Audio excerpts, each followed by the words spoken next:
dan perubahan teori seiring waktu. Ciri-cirinya, teori tidak bersifat tetap tetapi dinamis. Teori lama bisa diperbaiki, dikembangkan, bahkan digantikan oleh teori baru. Yang ketiga ada keterbatasan alat. Pendekatan ini juga mengakui bahwa keterbatasan teknologi saat ini dapat membatasi kemampuan manusia untuk memahami realitas secara penuh.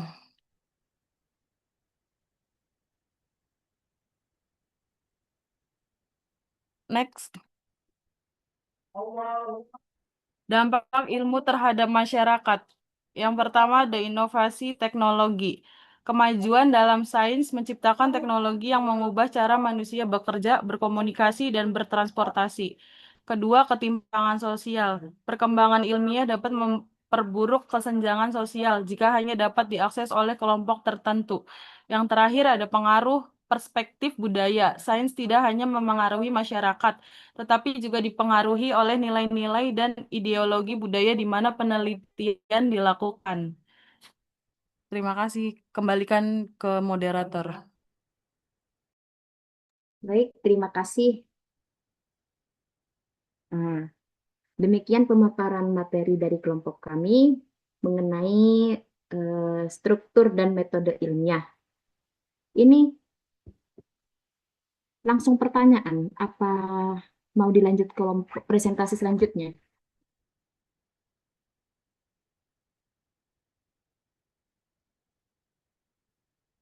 Ya mungkin langsung saja teman-teman kalau misalkan ingin menanggapi atau memiliki pertanyaan dipersilahkan.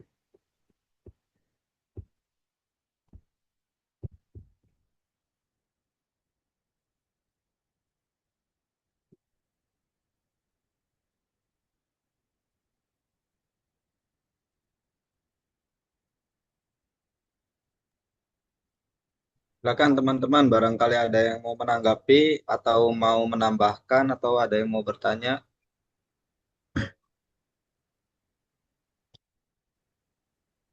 Atau gimana ini Pak dosen, mau kita lanjut ke materi selanjutnya dulu atau kita sesi tanya jawab dulu di sesi Silakan sekarang ini. dilanjut dulu saja Pak materi selanjutnya. Lanjut presentasi berikutnya ya Pak. Apa gimana Pak?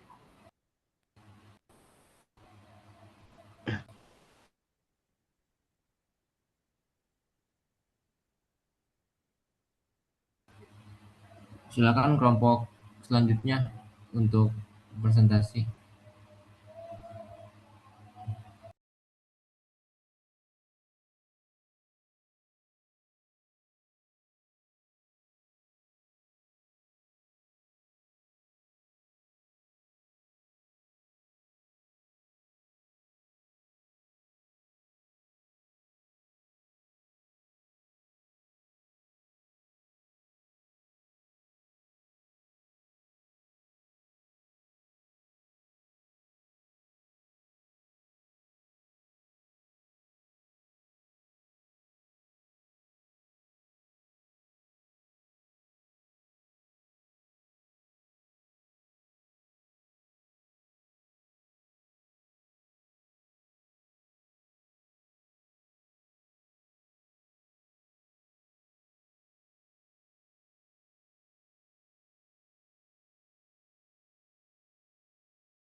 Gimana Pak?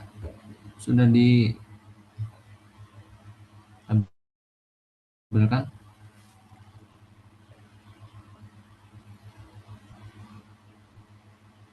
Untuk Mohon selanjutnya, dilanjutkan, Pak. ya,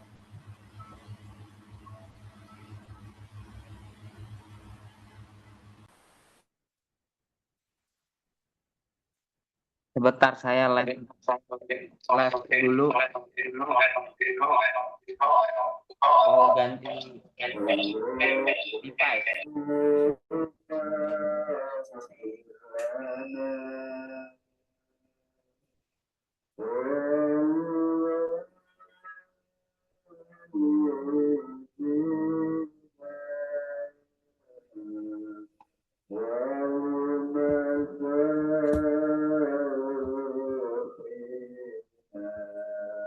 Coba deh ya. Aku berbagi lagi.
Oke, oke.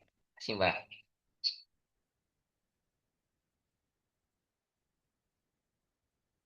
Gimana? Mau langsung saya mulai aja? Ya, Bismillahirrahmanirrahim. Pada malam ini kami dari kelompok ke berapa Mbak? Tiga ya Pak? Ingin mempresentasikan, oh bukan, berarti kelompok tujuh maaf. Ingin mempresentasikan tentang relasi ilmu dan agama. Suara saya terdengar jelas? Takutnya putus-putus ini. Pakai device yang beda. Terdengar, Pak. Oke. Ya, kami dari kelompok tujuh terdiri dari Neng Sarah, Mbak Roni Vigiani, ya, saya sendiri dan Pak Rohendi yang Saya Mas, bukan Mbak. Mas Roni Vigiani, maaf. Belum ngopi ya, Mas. Saya sendiri dan Pak Rohendi nih yang sedang mengimami ya. Tapi kita lanjut aja mungkin karena Pak Rohendi nanti akan mempresentasikan di yang selanjutnya ya. Sebetulnya Pak Rohendi itu ini, mungkin kita kasih Pak Rohendi bagian ini aja, menjawab, tanya jawab nanti. Oke, kita lanjut langsung ke yang pendahuluan dulu. Pertama itu ilmu dan agama sebagai konsep dasar. Di sini di slide-nya, ilmu adalah sistem pengetahuan yang dibangun melalui metode empiris dan rasional, mengandalkan observasi, eksperimen, dan logika untuk memahami fenomena alam. Agama merupakan sistem kepercayaan dan nilai-nilai spiritual yang memberikan panduan moral, makna hidup, dan hubungan dengan Yang Maha Kuasa. Pembahasan ini bertujuan menjelaskan bagaimana ilmu dan agama saling berinteraksi dalam kehidupan manusia.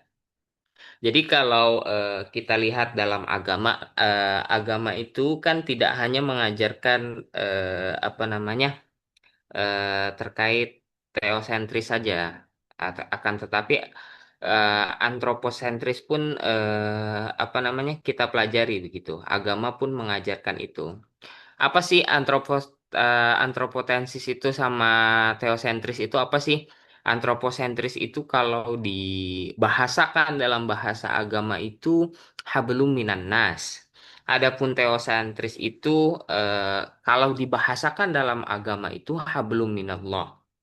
Ya, hubungan kita terhadap Allah juga hubungan kita terhadap manusia. Jadi agama itu mengajarkan semua hal ya, dari yang hubungan vertikal dan hubungan horizontal dalam konsep alam, sosial, ya terkait tentang kehidupan kita juga dan juga terkait kehidupan yang selanjutnya.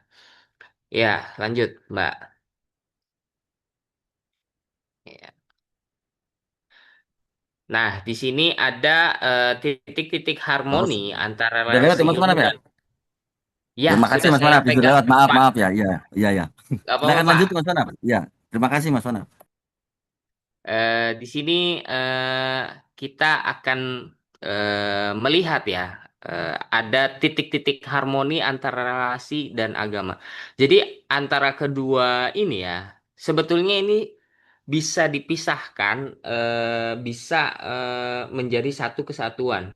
Pada awal mulanya memang ini adalah satu kesatuan karena kan memang ilmu sains atau mungkin ilmu sosial itu berasal dari agama karena kan Nabi Nabi Muhammad juga kan ketika Al-Qur'an itu turun kan Al-Qur'an itu sebagai refleksi ya.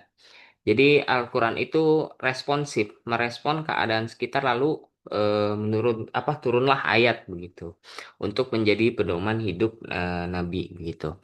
Nah, di sini ada pertemuan harmoni antara ilmu dan agama. Ilmu dan agama tidak selalu bertentangan. Terdapat banyak titik temu di mana keduanya saling mendukung dalam perjalanan manusia mencari kebenaran dan makna kehidupan. Berikut adalah area-area kesesuaian yang menunjukkan harmoni antara pengetahuan ilmiah dan nilai-nilai spiritual. Di sini ada 4 ya. Sebetulnya masih banyak ya. Jika diintegrasikan, cuman jika kita melihat secara langsung ya, ilmu ada 4 ini yang serasi begitu. Yang pertama ada ilmu mengungkap keagungan alam. Terus agama memberikan makna, pengetahuan, memahami ciptaan Tuhan, mendorong pencarian kebenaran. Ya, lanjut, Mbak. Apa Pak Hendi, Pak? Mau Pak? Bagian saya nih sebetulnya setelahnya. Pak Hendi, merespon? Dilanjut Pak Manaf aja, Pak. Oke, kita lanjut lagi. Ya, sejarah ilmu dan agama. Yang pertama itu dimulai dari era abad klasik. Sains dan agama berjalan beriringan. Ilmuwan Muslim klasik seperti Ibnu Sina dan Al-Khwarizmi mengintegrasikan iman dengan penelitian ilmiah. Jadi pada abad klasik ini tepatnya eh, apa namanya di era sebelum Renaissance ini eh, itu ada namanya Golden Age Islam. Jadi masa keemasan Islam itu eh, Al-Quran itu ditafsirkan, bukan hanya ditafsirkan, tetapi dibuktikan kebenarannya, lalu diamalkan. Karena tafsir itu kan, Al-Quran itu kan sifatnya itu kan sahihun likulli zaman wa makan.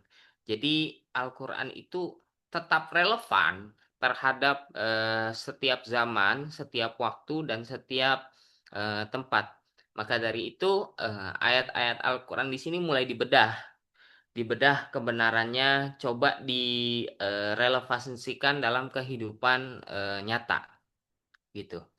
Terus pada yang kedua ini ada masa pencerahan.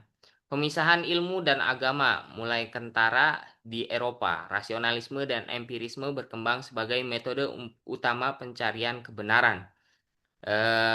Ini yang dinamakanlah mulai era Renaissance gitu.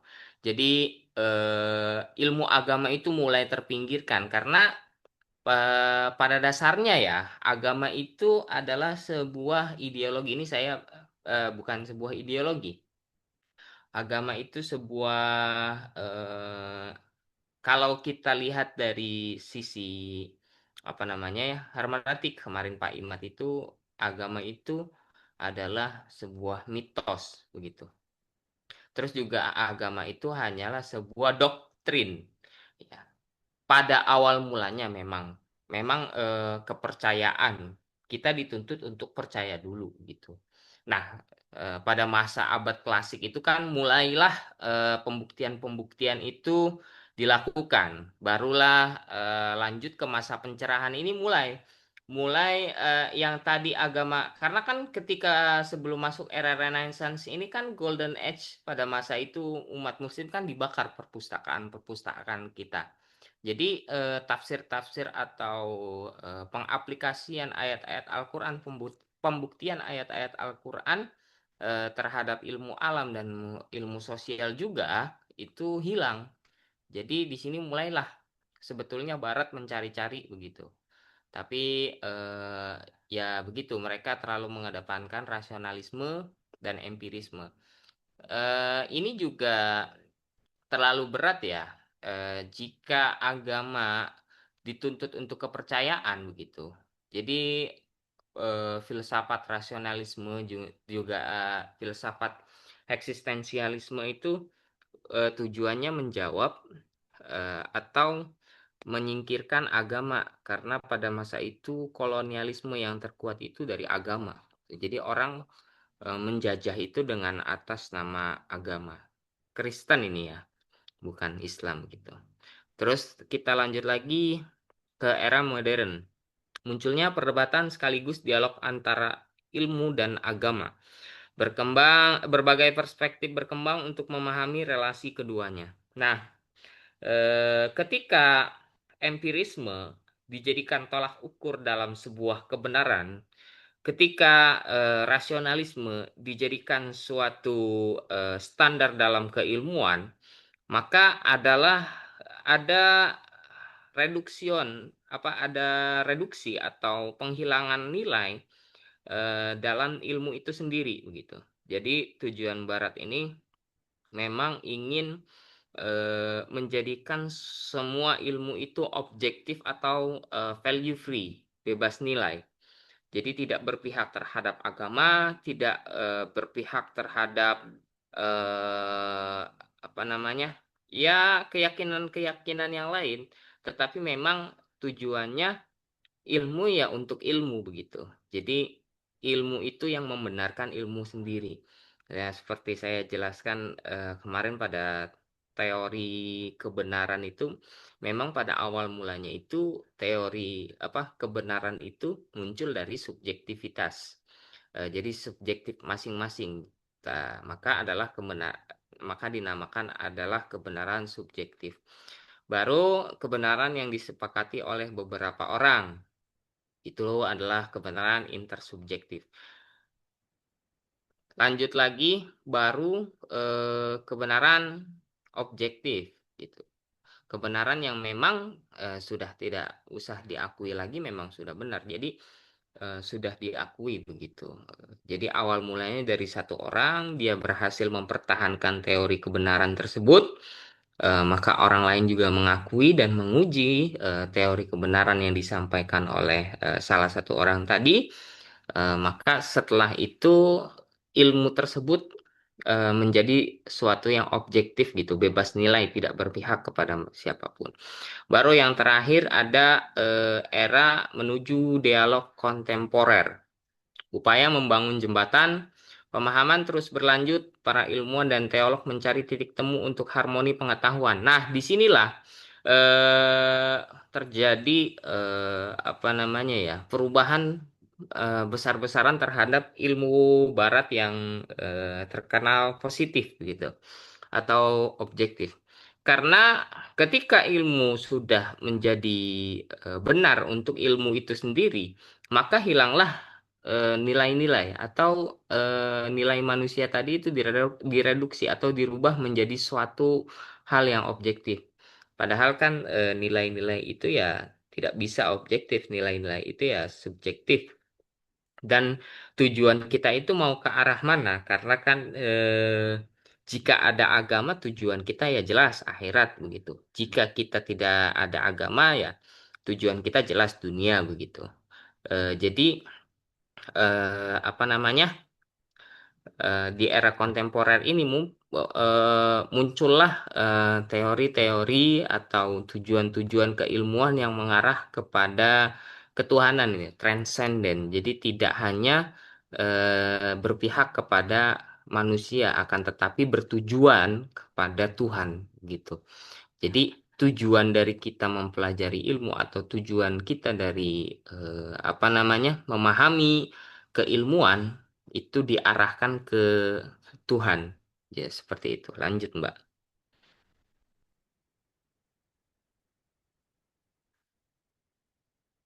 Bisa dilanjut, Mbak. Ya, di sini masih saya juga ya. Terakhir ini, perspektif relasi ilmu dan agama. Pertama ada perspektif konflik ilmu dan agama dipandang saling bertentangan dan tidak dapat direkonsiliasi. Contoh klasik perdebatan teori evolusi Darwin versus kreasionisme. Terus ada perspektif komplementer, ilmu dan agama saling melengkapi dalam memahami realitas secara utuh. Ilmu menjawab bagaimana, agama menjawab mengapa. Ada lagi perspektif independen. Ilmu dan agama beroperasi di wilayah di ranah yang berbeda dan tidak saling mengganggu. Keduanya memiliki domain dan metodologi tersendiri. Terus ada juga perspektif keseimbangan pandangan. Setiap perspektif memiliki pendukung dan argumennya masing-masing dalam sejarah pemikiran manusia. Jadi terdapat tidak tiga pandangan utama di sini mengenai hubungan antara ilmu pengetahuan dan agama. Masing-masing perspektif menawarkan cara berbeda dan memahami bagaimana kedua domain ini berinteraksi dalam kehidupan manusia dan pencarian kebenaran. Ya, lanjut, Pak. Mungkin bisa dilanjut sama Pak Rohendi. Bukan. Neng Sarah, Iya, Pak. Eh, Kayak masuk ke silakan. titik-titik ketegangan. Suara saya jelas nggak? Jelas, lanjut. Oke. Dalam relasi antara ilmu dan agama, harmoni memang sering dibahas, tetapi ketegangan juga tidak bisa diabaikan. Terlihat bahwa perbedaan pendekatan menjadi sumber utama konflik. Ilmu pengetahuan bekerja dengan metode empiris. Ia menuntut bukti, observasi, dan verifikasi. Sebaliknya, agama lebih menekankan aspek spiritual, makna, dan keyakinan. Ketegangan muncul ketika kedua sistem ini mengajukan klaim kebenaran yang sangat kuat, yang sama kuat, tetapi dengan dasar yang berbeda. Ilmu mengandalkan data, agama mengandalkan wahyu dan interpretasi teks suci. Jika interpretasi dilakukan secara kaku dan literal, ruang dialog menjadi sempit. Di sisi lain, jika ilmu hanya menerima hal yang bisa diukur secara empiris, maka dimensi non-material sering terabaikan. Situasi ini menunjukkan bahwa konflik bukan hanya soal isi, tetapi juga soal cara memahami realitas. Oleh karena itu, pendekatan dialogis menjadi penting. Ilmu dan agama perlu saling membuka diri, bukan saling meniadakan. Meskipun ilmu dan agama dapat berjalan harmonis, terdapat beberapa titik ketegangan yang perlu dipahami. Perbedaan mendasar dalam pendekatan dan tujuan yang seringkali menjadi sumber perdebatan yang memerlukan dialog konstruksi untuk mencapai pemahaman bersama. Metode ilmiah yang hanya mengandalkan data empiris, interpretasi literal, teks suci yang kaku, perbedaan fokus tujuan, empiris dan spiritual, klaim kebenaran yang saling berbenturan. Oke, next, Kak.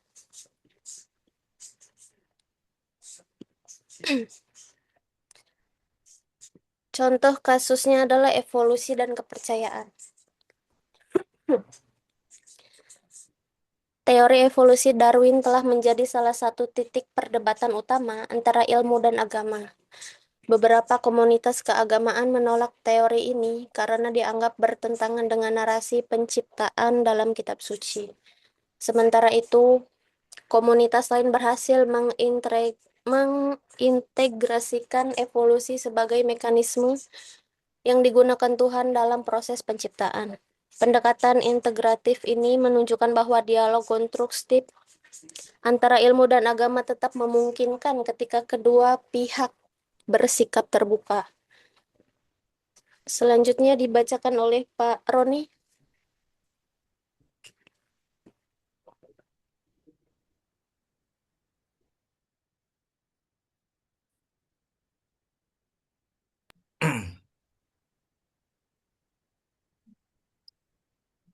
Peran pendidikan. Pendidikan berperan sebagai jembatan untuk membangun dialog dan pemahaman antara ilmu dan agama. Melalui pendidikan, kita dapat mengajarkan keterbukaan pikiran dan sikap kritis terhadap kedua bidang tersebut. Yang terpenting, pendidikan menumbuhkan sikap hormat dan toleransi, memungkinkan generasi mendatang untuk menghargai kontribusi unik dari ilmu pengetahuan dan spiritualitas dalam kehidupan manusia. Kagak ada. Oh, ini nyairan betul. Pendidik peran sebagai pendidik itu bukan sekedar mengajar, melainkan menuntun tumbuh kembang murid sesuai kodratnya, membangun karakter, kemudian membangun karakter memfasilitasi pembelajaran aktif. Pendidik. Waalaikumsalam, Samanaf. Afwan. Infonya kan antum berangkat kloter 3 ya. Silakan Gimana dilanjut, ini? Pak Roni. Silakan dilanjut, Pak Roni. Ada apa ini? Enggak, dilanjut. Terus tadi Pak. Ada apa, Mbak? Enggak dilanjut. Itu Pak Manaf tadi, Pak. Oh iya. Ini yang refleksi atau apa, Mas? Yang tadi pendidikan? Masih peran pendidikan. Yuk, dilanjut, Pak. Pendidik atau menanamkan nilai, karakter, membentuk watak, moral, etika, dan kepribadian siswa agar berguna bagi masyarakat.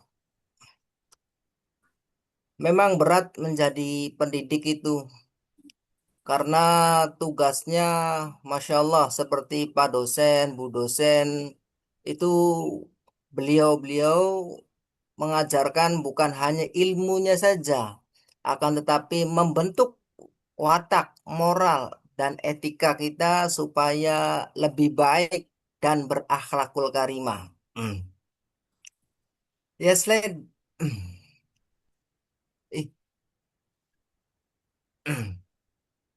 refleksi dan kesimpulan.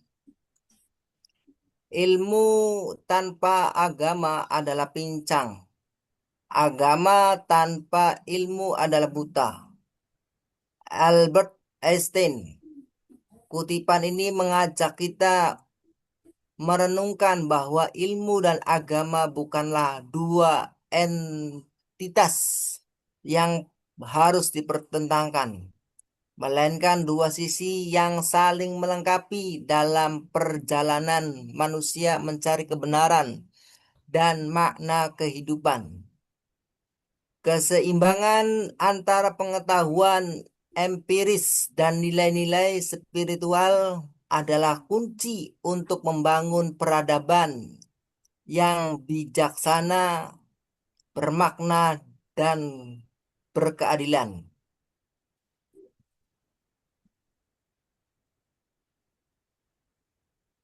Memang benar kata Albert Einstein, ilmu tanpa agama adalah buta. Agama tanpa ilmu adalah lumpuh atau cacat. Menekankan pentingnya keseimbangan antara sains dan nilai spiritual. Ilmu pengetahuan itu memberikan arah dan moralitas atau agama. Sementara agama membutuhkan rasionalitas ilmu untuk memahami ciptaan Tuhan dan kemajuan. Ilmu tanpa agama adalah buta atau lumpuh, sama dengan pincang. Ilmu pengetahuan yang canggih tanpa landasan moral agama bisa kehilangan tujuan kemanusiaannya. Karena di akhir tahun ini atau di media atau di televisi itu ya Masya Allah ya, banyak banget anak-anak sekolah yang berani sama gurunya, yang membuli, bahkan ada yang membuli gurunya. Ya Allah, ini harus dibinasakan ini anak-anak yang model seperti ini. Maksudnya harus diluruskan dengan agama, dengan pendekatan tokoh-tokoh agama, atau orang tuanya itu harus mengarahkan bahwa anaknya itu harus begini, harus menjadi lebih baik. Tanpa nilai agama, ilmu pengetahuan berisiko menjadi destruktif atau merusak dan kehilangan arah tujuan jangka panjang. Ya memang betul, karena agama itu suatu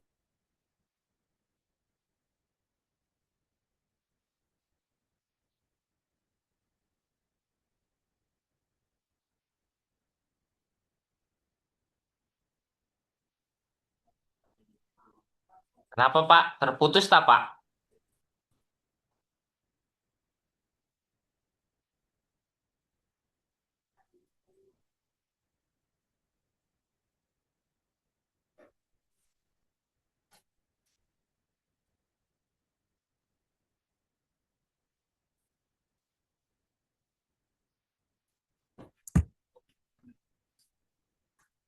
Sepertinya terputus itu Pak Roni. Pak Manaf, silakan kembali ke moderator. Ya, mungkin langsung saja kita buka sesi tanya jawab ya. Bagi teman-teman mungkin ada yang bisa merespon atau menjawab atau menanggapi, menambahkan, mengkritik dari kelompok kami maupun sebelum kami juga. Silakan, Mbak. Kalau untuk kelompok kami, insya Allah dijawab sama Pak Rohendi. Wow, biasanya Mas Abdul Manap. Silakan di kolom komentar sudah ada untuk kelompok pertama di pemateri pertama. Mati lampu. Silakan Pak Fadlan, Mbak Faizah, dan Mbak Adelita.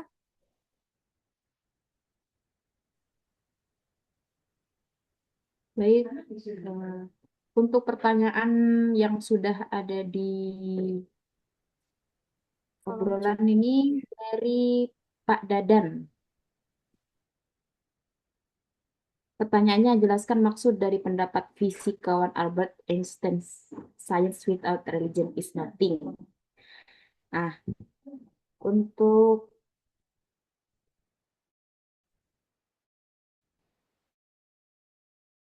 ini, menurut saya, sains itu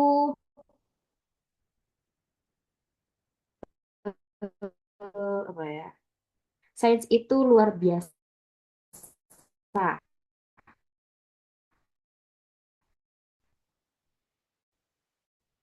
dalam menjelaskan mekanisme dunia. Kan teknologi kecerdasan buatan yaitu ya,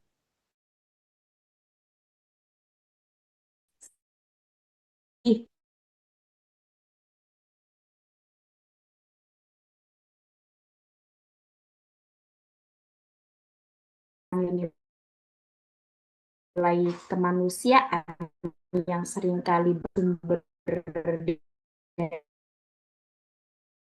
iman, sains jadi alat mekanisme. Ia menjadi noting.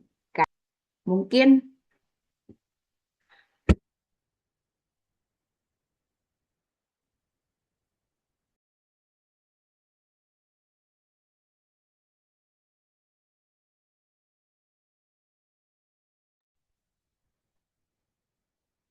Sepertinya Mbak Faizah terpental ya.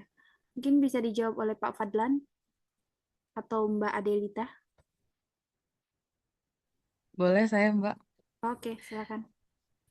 Jadi maksudnya itu bahwa agama tanpa didukung oleh pengetahuan atau pemahaman rasional akan kehilangan arah dan mudah jatuh pada keyakinan tidak kritis.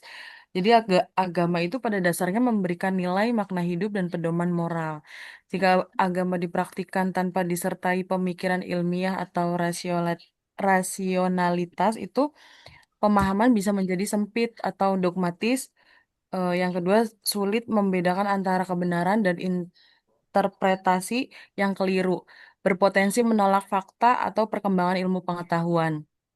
Jadi di konteks yang blind itu kan buta, bukan berarti agama itu salah, tetapi menunjukkan bahwa agama membutuhkan ilmu pengetahuan untuk membantu manusia memahami realitas secara lebih utuh dan tidak tersesat dalam penafsirannya. Gimana Pak Dadan?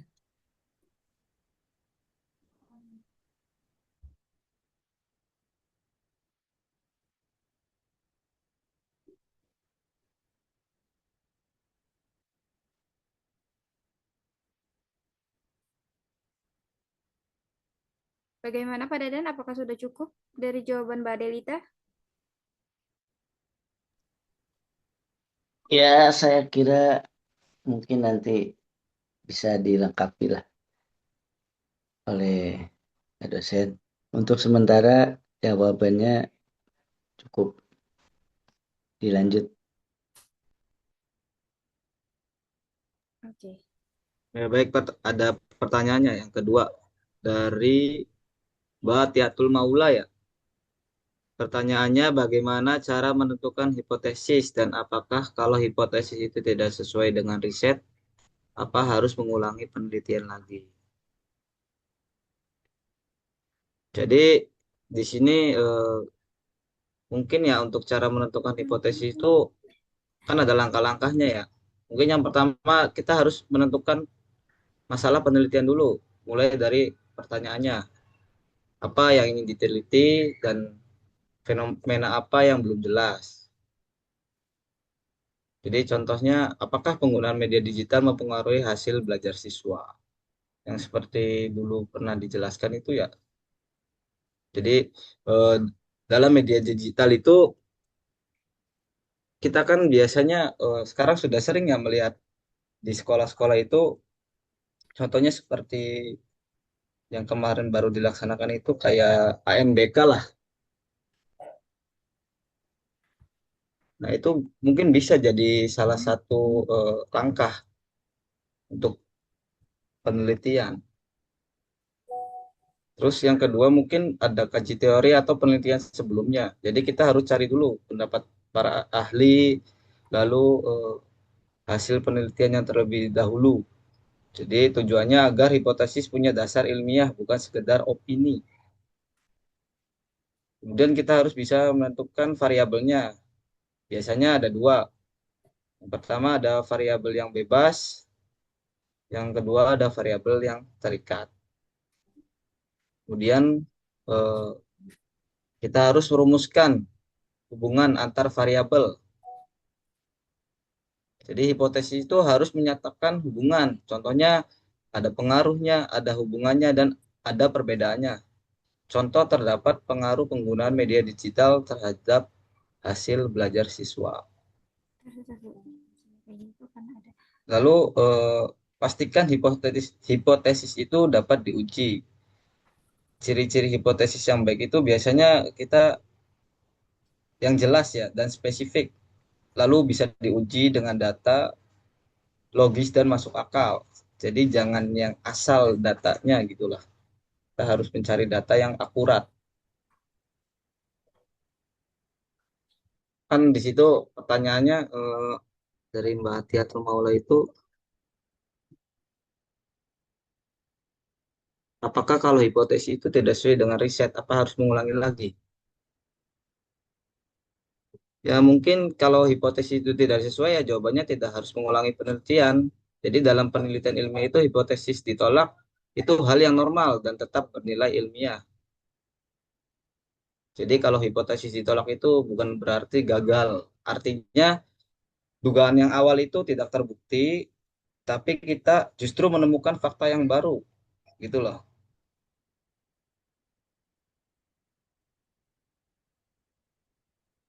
Jadi penelitian tetap valid jika metodenya benar, terus datanya valid dan analisisnya tepat, bukan soal hipotesis benar atau salahnya. Contoh misalkan kita penelitian hipotesisnya kita ditolak. Jadi kita langkahnya mungkin kita jelaskan hasilnya secara jujur, apa yang kita sudah teliti. Lalu bandingkan dengan teori yang ada, kemudian kita berikan analisis kenapa bisa berbeda. Ini justru menunjukkan kedalaman penelitiannya. Mungkin kesimpulannya hipotesis itu disusun dari masalah dulu, lalu ada teori, kemudian hubungan variabelnya. Jadi hipotesis itu tidak harus benar. Jika hipotesis ditolak, berarti penelitian tetap sah. Untuk mengulang penelitian itu hanya perlu jika kesalahannya metodologis.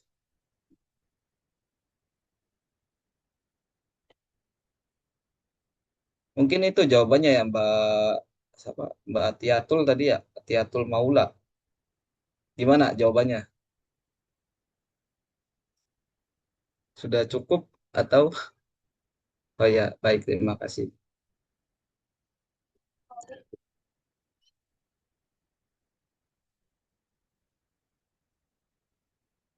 Kemudian ini ada yang bertanya dari Mas Khairul Anam ya. Ini pertanyaannya untuk kelompok siapa ini, Pak? Pak Kelompok Khairul Anam. dua itu Pak, kayaknya Pak. Kelompok Buat dua ya? saya ini Pak. Iya, iya, Pak sorry. Rohindi mangga. Oh iya Pak Rohindi lagi acara ya. Oke, saya bisa bantu jawab aja ya. eh menurut menurutmu perspektif mana yang paling relevan saat ini? Konflik independen atau komplementer? Konflik independen itu pertama kita pahami dulu ya. Ilmu dan agama beroperasi di ranah yang berbeda dan tidak saling mengganggu. Maksudnya di ranah yang berbeda itu kan kita sudah bahas ya dalam filsafat ilmu itu kan ada theoretical sphere, empirical sphere, sama practical sphere. Ada yang ilmu pengetahuan yang berada di ranah teori, ada ilmu yang sudah sampai di ranah empiris, ada ilmu yang sudah sampai praksis. Maksudnya ranah teori itu apa sih? Begitu.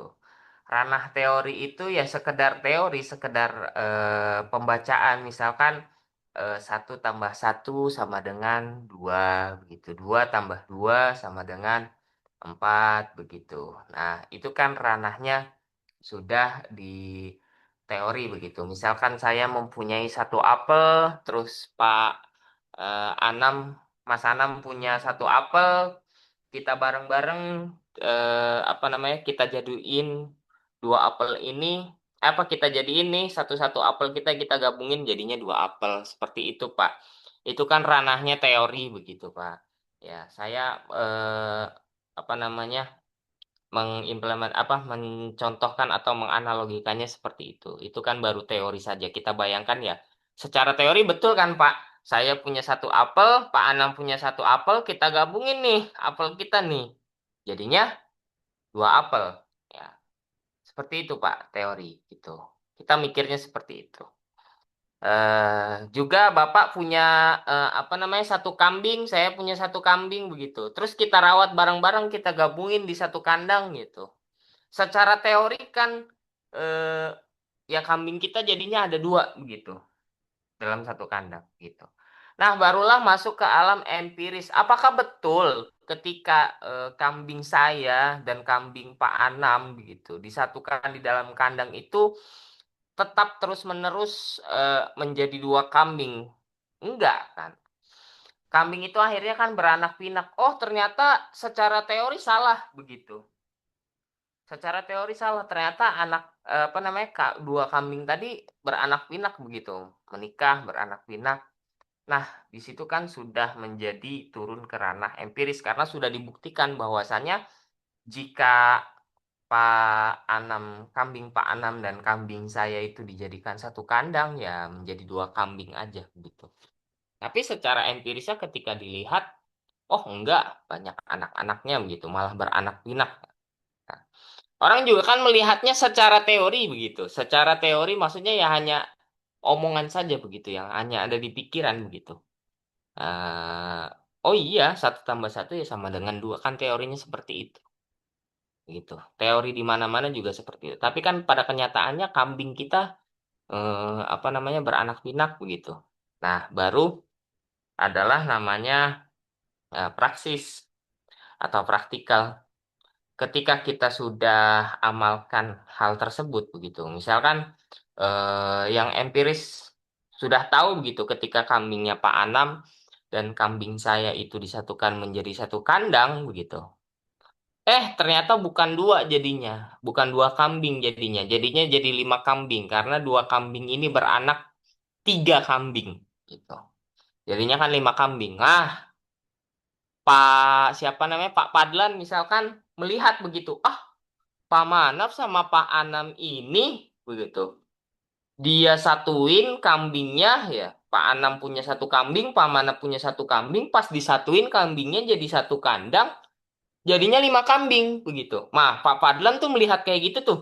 Sudah tahu teorinya seperti apa. Oh, kalau saya gabungkan 1 kambing gitu dengan apa misalkan Mas Isan gitu digabungin kambingnya dengan Mas Isan. Ini praktik ya, mempraktikkan. Praksis itu mempraktikkan gitu. Mencoba membuktikan teori yang sudah saya dan Pak Anam itu coba gitu.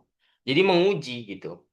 Jadi Pak Fadlan misalkan apa namanya mempraktikkan atau mencontohkan apa yang saya perbuat dengan Mas Anam gitu. Ternyata hasilnya berbeda. Pak Fadlan ternyata dengan Mas Isan gitu. Digabungkan kambingnya ternyata malah jadinya cuman 2. Karena 2 kambing ini nggak mau bereproduksi atau nggak mau beranak pinak gitu. Atau malah bisa saling membunuh begitu. Oh, ada wabah penyakit. Oh, ada atau memang dua-duanya nggak mau ya bereproduksi gitu, malah bermusuhan. Malah dibunuh satunya berantem. Nah, itu kan sudah ranahnya praksis begitu. Jadi kalau perspektif independen memang yang tidak apa namanya tidak atau jarang begitu ada konflik di independen. Nah, adapun di komplementer inilah yang paling apa namanya yang paling banyak begitu. Karena kan agama itu kan arahnya nanti ke nilai begitu. Nah, sedangkan kalau apa namanya agama itu mengarah ke nilai, terus kalau ilmu sains atau ilmu sosial itu kan mengarahnya kan bukan lagi ke apa namanya agama itu tadi mengarah ke nilai. Adapun kalau sains kan bebas nilai. Ilmu sosial itu bebas nilai. Jadi dia tidak berpihak begitu. Ilmu sains ketika satu ditambah satu ya harus dua. Mau bagaimanapun gitu. Jadi apa yang dibuktikan itu harus sesuai dengan yang ada di realitanya. Sedangkan agama ini kan tadi hanya baru di ranah teori begitu. Kita bisa membuktikannya nanti ketika hal itu sudah menjadi nyata gitu. Banyak agama apa ilmu-ilmu agama yang baru sampai di ranah teori gitu. Nah, ilmu sains itu nggak bisa seperti itu. Masa kita mau nebak-nebak begitu? Apa namanya? Oh, kira-kira apa namanya nanti matahari itu terbit jam 5 atau jam 6 ya gitu. Kan kita nggak mungkin kan nebak-nebak. Semua itu kan bisa dihitung gitu. Ada juga dengan ilmu sosial. Nah, kalau ilmu sosial ini agak berbeda gitu. Ilmu sosial ini biasanya mengarah ke nilai. Mengarah ke nilai juga tapi pada realitanya juga subjektif ya. Kenapa? Karena kan setiap wilayah gitu, setiap manusia itu kan juga berbeda. Setiap wilayah punya budayanya masing-masing, punya kebiasaan masing-masing, punya adat masing-masing.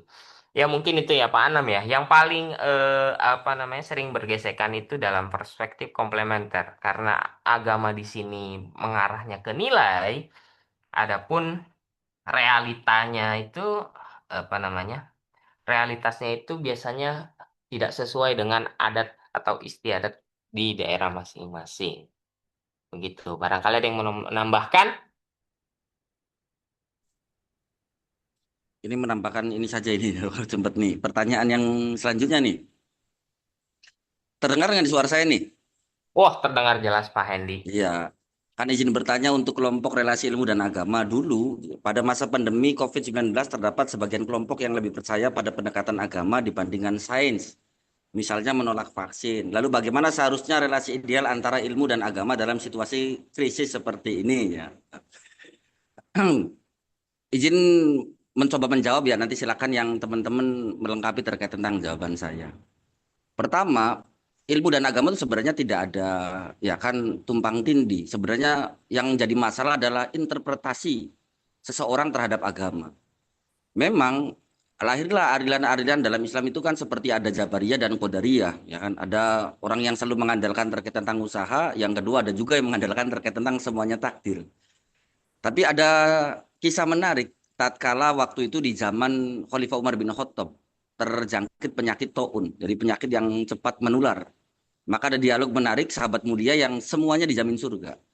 Tatkala Umar bin Khattab mendatangi satu wilayah yang terkena penyakit itu, maka ada salah satu sahabat juga menyatakan bahwa, wahai Umar, kenapa engkau akan pergi dari tempat ini? Maka Umar memberikan jawaban, saya lari dari takdir yang buruk kepada takdir yang baik. Karena sahabat itu menyatakan bahwa bukankah kalau sudah kita takdir, ya sudah saja. Kalau kita takdirnya kena penyakit, ya kena penyakit saja. Tapi Umar memberikan pernyataan, saya tak lari dari takdir yang buruk menuju takdir yang baik. Terus juga ada kesalahan ya, disangkanya tawakal itu dalam agama itu kan berpasrah sepenuhnya. Padahal satu riwayat itu ketika ada seorang yang datang kepada Nabi, kemudian Nabi bertanya, bagaimana dengan untamu? Saya tawakal kepada Allah, saya pasrahkan kepada Allah. Maka kata Nabi, tawakal itu adalah mengikat untamu. Nah, kalau setelah hilang ya sudah, berarti tawakal. Berarti tidak kita, orang-orang yang punya keyakinan agama pun, Kan tidak harus sepenuhnya pasrah kepada takdir, tapi tentu harus ada upaya-upaya yang oleh dilakukan manusia. Ya tentu diadakan satu bentuk dialog itu, ya kan apabila kita terlalu mengandalkan terkait tentang usaha, maka kita pun tidak boleh ya kan mengingkari terkait tentang ada takdir. Tapi tatkala kita berpasrah kepada takdir pun bermasalah, karena manusia itu tugasnya adalah melakukan sebuah ikhtiar. Jadi tawakal itu harus ada ikhtiar terlebih dahulu kemudian bertawakal. Mungkin itu tuh. Jadi apa yang harus dilakukan, ya kan? Yang dilakukan makanya pendidikan itu penting untuk menghubungkan terkait tentang antara agama dengan sains. Ya sama saja kita juga kan sama. Apabila orang-orang yang meyakini terkait tentang kematian adalah takdir, yang ngapain ada dokter yang menyatakan jangan merokok nanti cepat kematiannya. Padahal kalau orang yang beragama pasti tidak akan ngomong begitu. Tapi kan tidak. Karena Allah tuh punya hukum terkait tentang hukum kausalitas, hukum sebab akibat. Ya contoh kita menyatakan siapa sih yang menumbuhkan pohon? Ya Allah yang menumbuhkan pohon. Tapi lihatlah pohon itu taruh di rumah kita kemudian tidak disiram, tidak dikasih pupuk ya mati juga. Maka seperti itu harus dihubungkan bahwa kita selaku orang yang beragama ya tidak berpasrah, tentu menerima terkait tentang keilmuan selama dengan dalam koridor-koridornya. Ya wajar saja kalau hari ini kan bukan kemasan Islam yang ketika digabungkan ulama dengan ilmuannya. Kalau hari ini kita wajar saja misal ada umat Islam yang curiga dengan keilmuan hari ini atau kedokteran hari ini. Karena kedokteran hari ini tidak dimiliki oleh para ulama. Kalau dulu kan umat Islam tidak pernah curiga dengan para ilmuannya, karena ilmuannya adalah ulama. Mungkin itu. Silakan tambahkan, Pak. Ya, ini juga terkait yang saya katakan tadi ya, Pak. Jadi tergantung perspektif masing-masing begitu. Kalau misalkan kita menggunakan perspektif komplementer, ya mungkin sedikit agak berbeda begitu tujuan kita. Tapi kalau kita menggunakan perspektif independen, ya di mana agama ya berjalan sendiri begitu. Agama ya berjalan sendiri dalam artian bukan berjalan sendiri itu apa namanya? Berlawanan arah, tidak. Tetap satu arah, tetapi berjalan sendiri dalam artian saling melengkapi begitu. Ya seperti kita ada hukum usul fikih itu nahnu nahkumu bil zahir wala nahkumu bis sarair wallahu a'lamu bima wallahu a'lamu bima fis sudur kalau nggak salah apa ya. Pokoknya kita itu menghukumi sesuatu itu dengan yang nampak saja gitu. Juga apa namanya? tidak menghukumi terhadap apa yang tidak nampak begitu. Sedangkan Allah itu yang mengetahui segalanya begitu, sampai yang ada di dalam hati. Jadi ada di agama pun ada namanya ranah syariat, ada juga ranah hakikat begitu.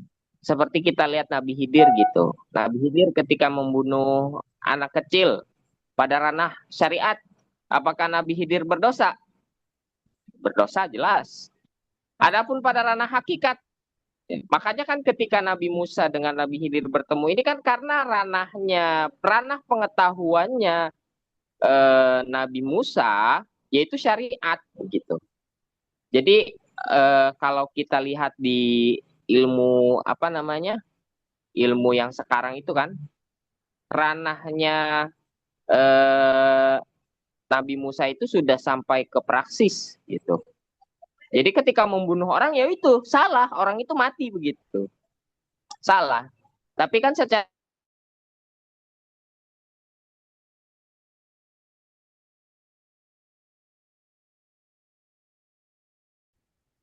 karena membunuh apa namanya membunuh anak kecil gitu. Tapi bersalah. Kenapa? Karena hal tersebut kan menyalahi aturan syariat begitu. Adapun pada hakikatnya kan anak tersebut nanti jadinya kafir begitu, mengajak orang tuanya kafir, menjadi kafir gitu. Itu kan pengetahuan yang kita tidak ketahui gitu. Jadi harus dibuktikan dulu begitu. Apakah omongan Nabi Khidir ini benar gitu. Nah, kan kita kan tidak bisa membuktikan hal itu. Itu sudah ranahnya nanti, itu masih ranah teori begitu.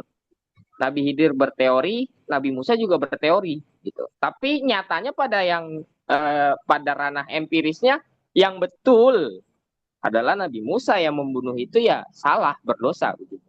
Sedangkan kalau Nabi Khidir kan, oh enggak, justru saya menyelamatkan kedua orang tuanya. Itu mungkin saya menambahkan.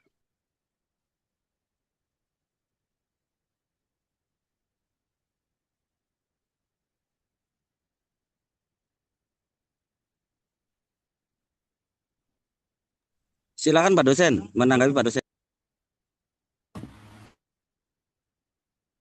Baik, saya rasa pembahasan kita itu poin utamanya pada bagaimana relasi antara filsafat dengan atau antara sains dengan agama ya, berdasarkan perspektif Ian Barbour. Sebagaimana yang sudah ada di RPS, itu harusnya itu yang menjadi bahan diskusi kita seharusnya. Ya, karena hari ini kita melihat bagaimana realitas masyarakat itu seringkali membentur-benturkan antara temuan ilmiah dengan doktrin keagamaan. Seringkali memisahkan gitu tali antara ilmu dengan agama. Nah, kita ingin melihat nih dari perspektif Ian Barbour, meskipun dia seorang Katolik, ya kan, seorang teolog Kristen, tapi kita bisa ambil poin penting gitu dari 4 tipologinya tadi. Kalau Ian Barbour itu kan tipologinya berbeda Bapak Ibu. Yang pertama ada pola konflik, yang kedua ada pola independen, yang ketiga ada pola dialog, dan yang keempat integrasi Bapak Ibu. Jadi saya kira itu yang harusnya kita diskusikan pada malam hari ini. Gitu. Apakah ada pertanyaan? Ini saya kalau misalkan presentasi atau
Halo, tes. Waduh, tidak ada suaranya Bapak Ibu. Baru ada, Pak. Tadi ketika saya menjelaskan ada nggak? Ketika saya menjelaskan PPT? Nggak Nggak ada. ada, Pak. Nggak ada suaranya, Pak. Beda Waduh, pasal. sayang sekali. Tadi saya kira tadi ya ya begitulah tadi Bapak Ibu saya sudah jelaskan kan. Ian Barbour itu sebetulnya salah satu eh, dia ilmuwan saintis fisikawan juga teolog, tentu dia merujuk pada teologi Kristen ya Bapak Ibu karena dia Kristen. Tapi gagasannya saya kira sangat relevan sampai hari ini ketika kita memandang agama dan sains itu seringkali dibentur-benturkan gitu. Temuan sains seringkali dibenturkan dengan doktrin keagamaan. Seperti itu. Contohnya tentang kasus Galileo. Galileo ketika ingin mengembangkan teori Kopernikus kan tentang heliosentris, kemudian dia menyatakan bahwasanya pusat tata surya itu adalah matahari. Ini bertentangan dengan doktrin gereja yang menyatakan bahwasanya bumilah yang menjadi pusat tata surya. Nah, perbedaannya itu kan cukup fatal Bapak Ibu sampai diadili itu oleh gereja karena doktrin gereja itu punya satu doktrin yang disebut dengan infallibilitas, ketidaksalahan. Jadi gereja tidak pernah salah gitu. Ketika ada satu pandangan yang tidak sesuai dengan otoritas gereja itu seringkali dipersekusi, seringkali dikriminalisasi. Nah, itu kan gambaran bagaimana agama dan sains itu pada waktu itu sangat keras sekali benturannya. Nah, dari situlah Ian Barbour menulis sebuah buku When Science Meet Religion. Tadi ada 4 tipologi dialog, konflik ya. Konflik itu berarti antara kebenaran sains dan agama sering dipertentangkan gitu. Tidak ada kemauan untuk bertegur sapa, tidak ada kemauan untuk mencari titik temu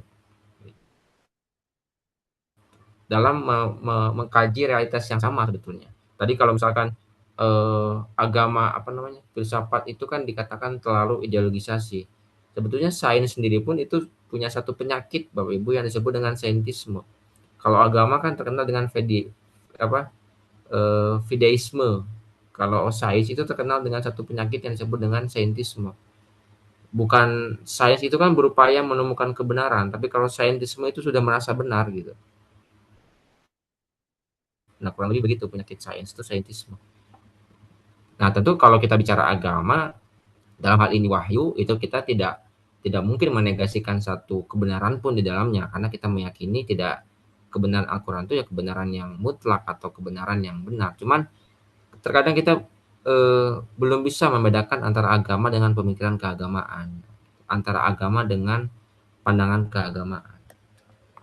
Itu yang seringkali rancu di kalangan kita gitu. Nah, itu konflik itu ya pola yang pertama. Pola yang kedua tadi integrasi. Independen. Jadi antara sains dan agama itu punya kebenaran masing-masing, berjalan sendiri-sendiri. Tidak ada upaya untuk mencari titik temu. Sedangkan untuk dialog itu fokusnya adalah mencari titik temu antara sains dan agama meskipun secara metodologis berbeda, secara teoritis berbeda. Tapi bagaimana kedua entitas ini itu saling mencari titik temu kalau dialog. Nah, adapun integrasi itu upaya memadukan gitu, antara sains dan agama. Kurang lebih begitu Bapak Ibu.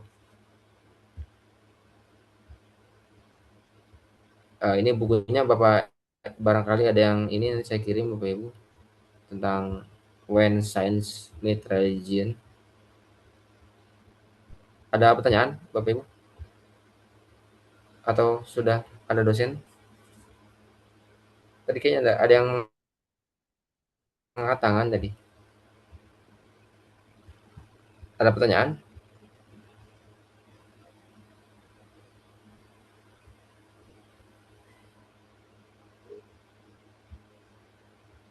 Jadi harusnya fokus kita tuh tadi ke tipologi sains dan agama berdasarkan perspektif Ian Barbour harusnya.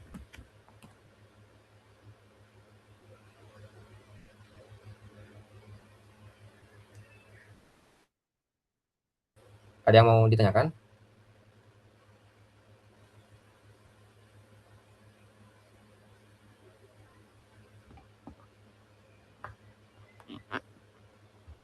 Ada yang ingin ditanyakan Bapak Ibu?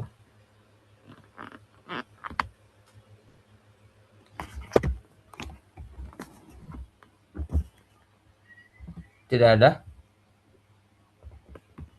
Cukup, Pak. Oke, jika tidak ada, mari kita tutup ya. Saya himbau untuk pertemuan besok itu mohon untuk difokuskan saja ke RPS. Apa yang ada di RPS, capaian pembelajarannya itu mohon diperhatikan. Nah, minggu besok kalau tidak salah kita sudah mulai masuk membahas tentang tradisi Islam. Bagaimana seperti tokoh-tokoh seperti Ibn Sina, Al-Ghazali, Ibn Rus, itu mereka saintis juga, saintis, filsuf, kemudian beliau juga ulama juga. Nah, itu nanti kita pelajari gagasan-gagasannya, gagasan-gagasan mereka tentang ilmu dan filsafat. Saya kira itu. Terima kasih atas waktunya. Untuk minggu depan yang bertugas siapa, Pak Endi? Grup nanti dicek, Pak. Ya, mohon untuk disiapkan, Bapak Ibu. Saya rasa saya kira tadi ya. Oh, berarti Mohon langsung masuk ya, Pak ya? Hari Jumat besok nih, Pak ya? masuk karena kan UTS-nya kan sampai tanggal berapa Pak tadi Pak? Saya lupa. Sampai tanggal 29. 29 itu berarti hari apa ya? Hari Rabu. Ya, berarti masih masuk Pak karena sudah selesai waktu UTS-nya. Jadi kita melanjutkan pertemuan selanjutnya ini. Seperti itu. Oke, Pak. Oke, Pak. Ya, gimana Pak?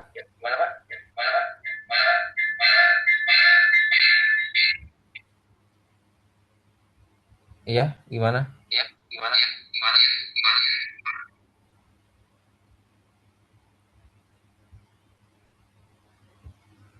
Ya itu tadi saya sempat baca ada satu pertanyaan di grup ya Bapak Ibu ya. Bagaimana memanfaatkan mempelajari filsafat, apa saya lupa tadi itu. Baru ini. Nanti saya jawab minggu depan saja Bapak Ibu. Sebenarnya ada atau tidak adanya agama ya, manusia itu sebetulnya memang sudah fitrahnya itu memang harus berpikir. Karena berpikir itu kan salah satu ciri eksistensialis manusia itu ya berpikir. Gitu. Dengan adanya agama justru menjadikan manusia itu seharusnya lebih bisa mendaya gunakan akalnya lagi gitu. Saya kira itu. Mari kita akhiri perkuliahan kita dengan membaca alhamdulillah. Alhamdulillah. Alhamdulillahirabbil alamin. Terima kasih Bapak Ibu atas waktunya. Kita lanjutkan pertemuan minggu depan membahas topik yang selanjutnya. Saya akhiri. Assalamualaikum warahmatullahi wabarakatuh. Waalaikumsalam Waalaikumsalam warahmatullahi wabarakatuh. warahmatullahi wabarakatuh.